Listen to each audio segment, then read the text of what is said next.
निरावरणपरानंद परमादेवगोत्रोद्धवस्य दक्ष प्रजापति सर्वण पौत्रे चतुस्सागरपर्यन्तं गोब्राह्मणेभ्यः शुभं भवतु निरावरणपरानंद परमादेवगोत्रोद्धवस्य జోగులాంబ గద్వాల జిల్లా తెలుగు రాష్ట్రాల్లో ఉన్న శక్తి चतुस्सागरपर्यन्तं गोब्राह्मणेभ्यः शुभं भवतु చాలా దగ్గరలో 200 కిలోమీటర్ల దూరంలో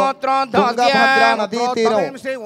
అక్కడ ఆ శక్తి పీఠం వెలసి ఉంది మనందరికీ సుపరిచితమే పూర్వపు పాలమూరు జిల్లాలో ఉన్నటువంటి అమ్మవారు దివ్య దర్శనం మనకి జరుగుతోంది ఆ దివ్య భవ్యమైన కళ్యాణోత్సవంలో చదువుతున్నారు శ్రవణం వినడం ద్వారా మహాపుణ్యం మీరందరూ కన్యాదానం చేసిన మహాపుణ్యం కలుగుతుంది బ్రాహ్మణేభ్యः शुभं भवतु चिदानन्दपरागाय परमादेवगोत्रोद्धवस्य कारण ब्रह्म सर्वण स्वरूपस्य पौत्राय చతుస్సాగర పర్యంతం గోబ్రాహ్మణేభ్యః శుభం భవతు. 18 శక్తి పీఠాలలో 5వ శక్తి పీఠము అమ్మవారి యొక్క శరీర భాగాలలో పై దంత పంక్తి పై యొక్క